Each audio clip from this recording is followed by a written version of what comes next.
Hello et bienvenue dans ce premier épisode de Box Mindset. Je suis Jen, lui c'est Percy et aujourd'hui on va observer un stage de ma discipline d'équitation préférée, l'équitation de travail. Et nous avons de la chance car aujourd'hui il est mené par la championne de France, Julie Alterac.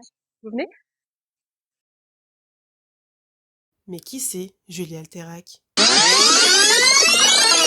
Julie Alterac, c'est notre championne de France d'équitation de travail, 3e mondiale, formant autrefois ce magnifique couple avec son étalon d'or, Khalifa. Et comme tout stage d'équitation de travail qui se respecte, on commence toujours par les bases, le dressage. Durant la partie dressage, Julie va donner des cours particuliers à chaque cavalier, travaillant ainsi sur les difficultés de chacun. Ici, par exemple, ce sera les changements de pied.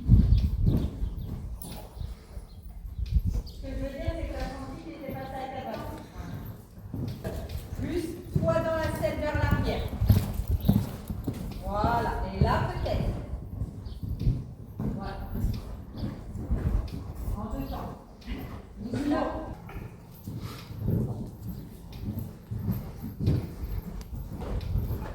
Il a changé devant, foulé trop. Il a changé derrière, foulé trop devant. Il a changé.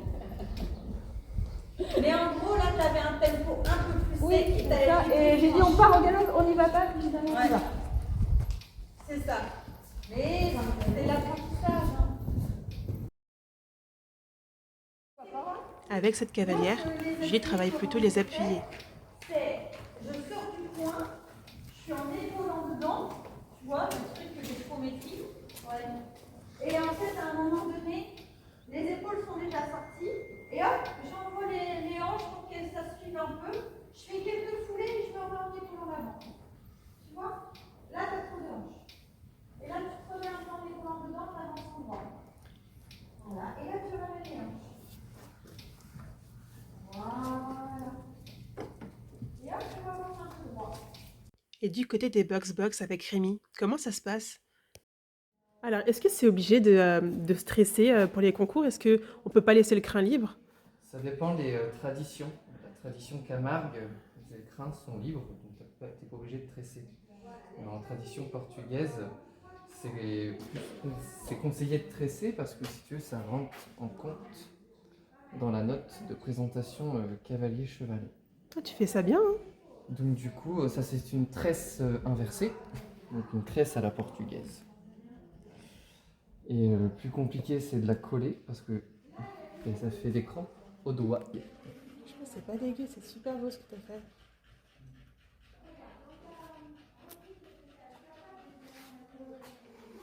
Les gros qui coopèrent. Tu n'as pas le choix.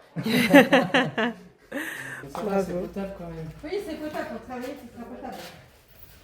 Bah, de toute façon, je fais pas mieux qu'en concours. Hein. Ici la selle. Waouh. Non, le tapis, je confonds tout là. Par contre, attention les yeux. La selle. Portugais, ça. La spéciale. Spécial. Faite sur mesure, commandée, Évidemment. style portugais. Eh bien, ça provient tout droit du Portugal. Super, t'es très beau comme ça, Boléro. Tu pourras en faire la pub, je pense.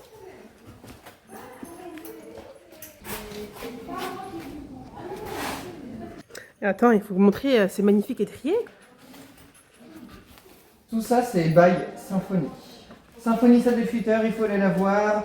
Elle fait les selles ibériques, chevaux de dressage, avec les marques Ereplus et Zaldi. Parfait, j'aurais pas pu dire mieux.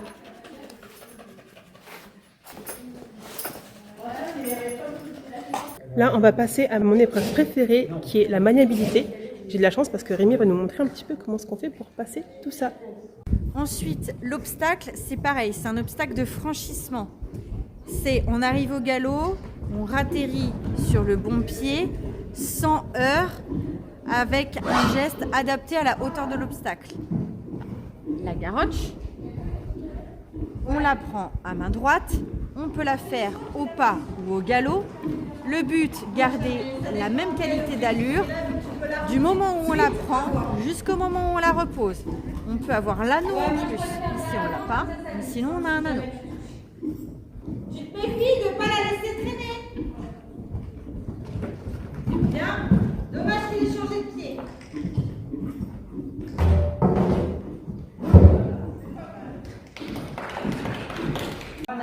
les barres latérales qui sont face à nous. Donc là, on en a deux. À partir de la catégorie espoir, on peut en avoir deux. Sinon, on n'en a qu'une. Le but, arriver au galop. Transition ou pas avant la barre. Passer la barre soit en épaulant dedans, soit en appuyé. Avec le cavalier qui reste le plus possible dans l'axe de la barre. Ressortir, reprendre le galop. Il existe la variante où on enchaîne tout au galop avec un changement de pied au milieu quand il y a deux barres. Ça, c'est dans les niveaux master. Bien, sans avancer et l'attaque.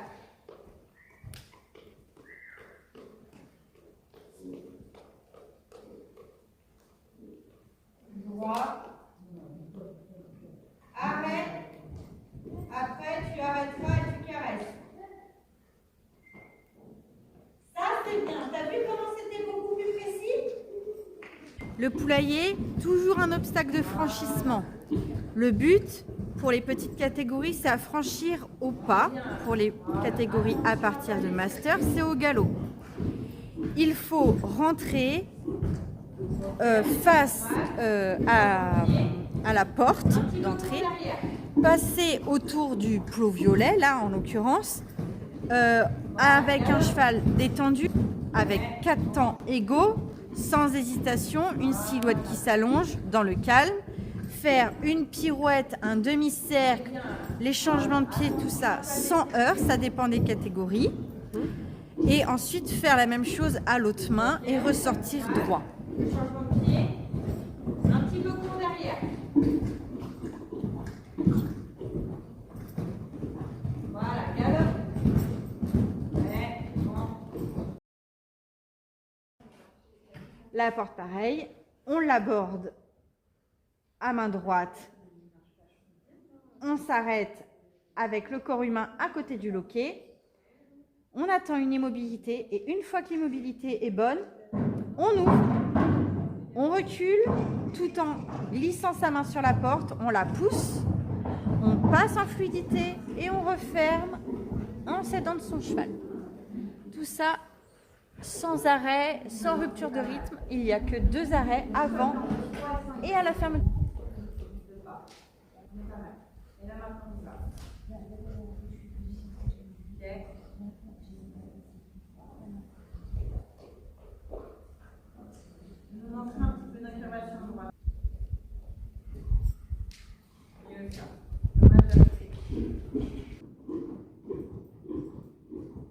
Alors, le trèfle, on arrive au galop à main droite et on demande un changement de pied après la première boucle pour partir au galop à gauche. Le changement de pied doit être entre les 2 plots. Pareil, quand on a fait la boucle à gauche et qu'on revient entre les 2 autres plots, changement de pied pour passer à droite, toujours au milieu des 2 plots. Et les 3 boucles doivent être identiques.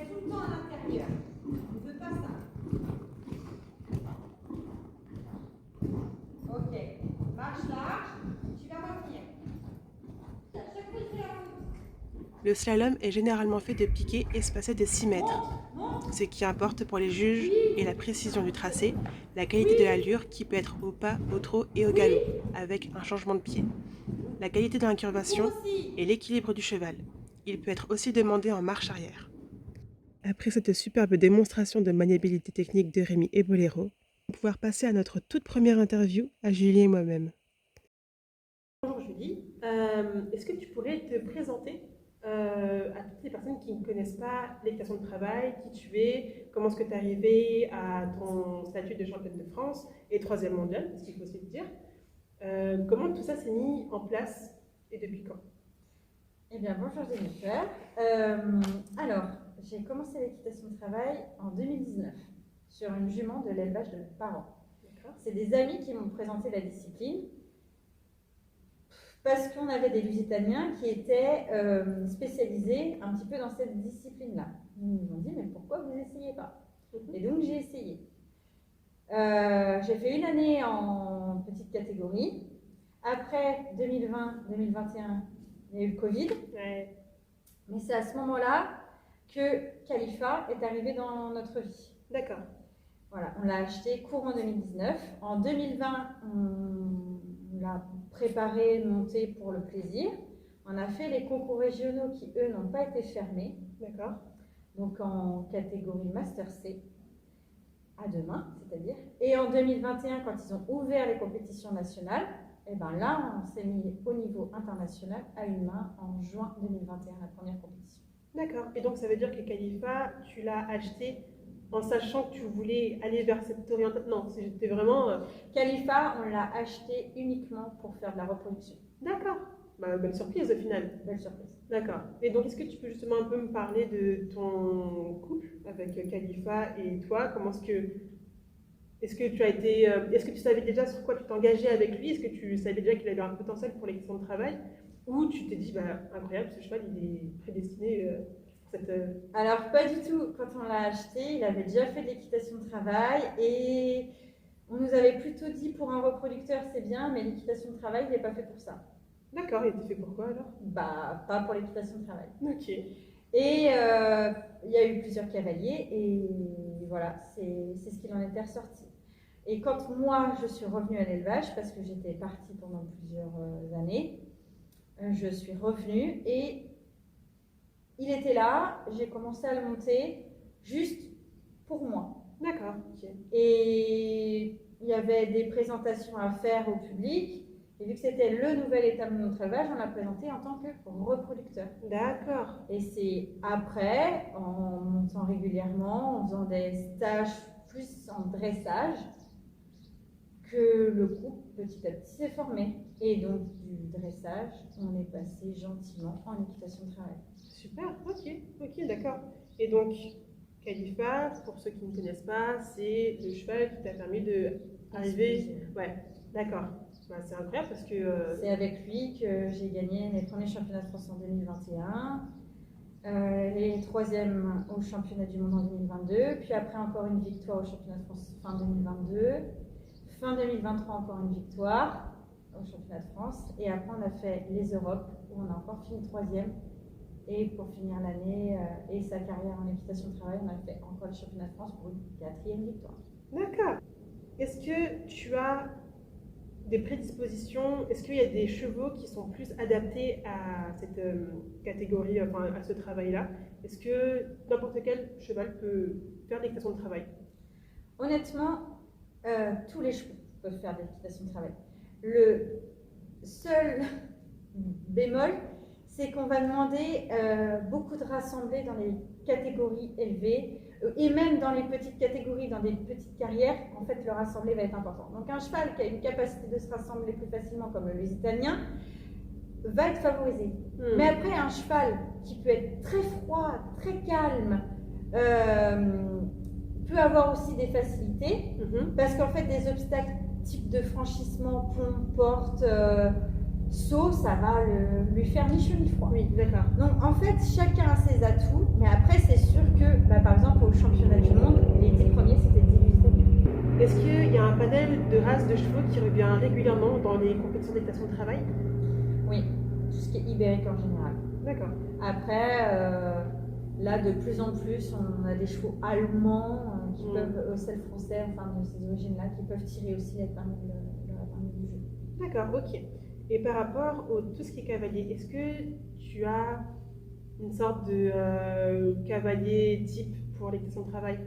Pour l'équitation de travail, franchement, c'est ouvert à tous. Parce que dans une catégorie, il faut savoir qu'on peut avoir une jeune fille de 12 ans et un monsieur de 70 ans. D'accord. C'est mixte.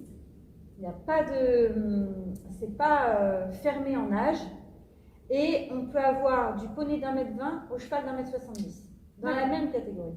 Et ça, il n'y en a pas beaucoup de disciplines qui proposent ça. C'est pas faux, c'est pas faux.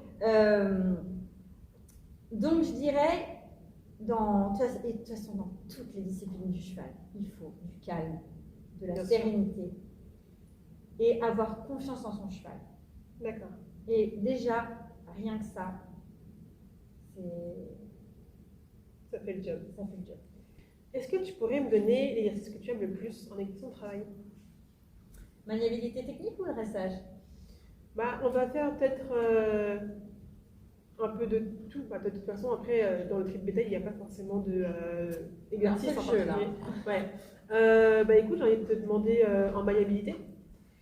En maniabilité technique, un de mes exercices préférés, c'est les barres au sol. D'accord. Des doubles? Ouais, les doubles. Parce Ok. que j'arrivais à les faire au galop avec Khalifa et D'accord. c'était vraiment la folie. J'ai encore des frissons quand je repense au barre au sol, qui était le dernier numéro de la maniabilité technique des championnats du monde. Ah oui. Ok, c'est celui que tu détestes le plus? Celui que j'aime le moins, ah, c'est dur. Je Celui qui est plus dirais, compliqué pour toi. Parce que ça peut être dur et apprécié. Ouais, Et le truc qu'on mais déteste un vraiment. truc tout bête, c'est par exemple le pont. D'accord. Eh ben, on entend le pont, on entend le cheval marcher sur le pont, et là on entend une faute de rythme.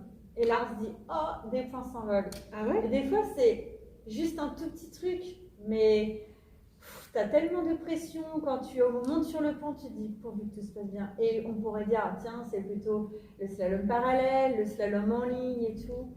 Mais ouais, moi je dirais celui que T'apprécies le moins. j'apprécie le moins, où il y a moins besoin de technique, c'est quand même le pont. Ouais. En fait, c'est là où Après, tu te rends compte que si tu peux fauter ou pas. Tu peux fauter assez facilement sans trop pouvoir rattraper les choses. Alors que tout ce qui est changement de pied dans le slalom, en ligne, mania, ou les exercices du poulailler, de la porte, il y a moyen de faire beaucoup de fautes. Mais c'est de la technique et j'aime bien la technique. Je comprends. Et par rapport aux trois épreuves qui qui est comprise dans la législation de travail, le dressage, la maniabilité lente et la maniabilité rapide et le tri de bétail, c'est lequel que tu apprécies le plus? La maniabilité technique. D'accord. Ah oui, Donc, loin devant. d'accord, parce que c'est le truc où tu arrives le mieux à gérer, parce que dès qu'on met un peu de vitesse, Non, même pas, j'adore l'adrénaline de la vitesse. Mais la maniabilité technique, je trouve que ça rassemble quand même les grands fondamentaux de l'équitation de travail, qui est quand même avoir un cheval serein, classe, et que tout soit fait avec style et dans la tradition. Oui, je comprends. Alors que la speed, on joue tous. Oui. C'est très spectaculaire, mais c'est beaucoup de jeu. Et le dressage est la base pour arriver à faire une belle technique et une belle maniabilité rapide. D'accord. Sans le dressage, on n'a pas ces deux autres parties. Ok, d'accord. Tu es plutôt quel style en équitation de travail? Parce que je sais qu'il y a plusieurs styles. La portugaise, l'espagnole, la française, la Camargue. Est-ce que toi, tu en as une que tu préfères le plus? Celle qui te représente le mieux au final? Après, moi, on va dire que j'ai progressé à cheval grâce à l'enseignement de tradition un peu française. D'accord. Axé sur la légèreté et la finesse des aides. D'accord. Donc, je dirais que je suis dans la tradition française. D'accord. Bah justement, pour rebondir sur ça, est-ce que tu as des figures, des gens qui t'ont inspiré, des gens que tu te dis, bah ouais, c'est grâce à eux que j'ai réussi à monter aussi haut, parce que j'ai envie de les ressembler, ou est-ce que tu as des gens justement dans ce milieu-là, dans ce monde que tu admires tout simplement? Bon, bah, tu vas avoir des anecdotes. Alors, pour la tradition française, j'aurais dit Bettina Drummond, parce que je l'ai vue dans des vieilles vidéos, et puis même après, j'ai été baignée un peu avec beaucoup de paroles de mes enseignants d'aujourd'hui, qui sont issus de cette dame-là. D'accord.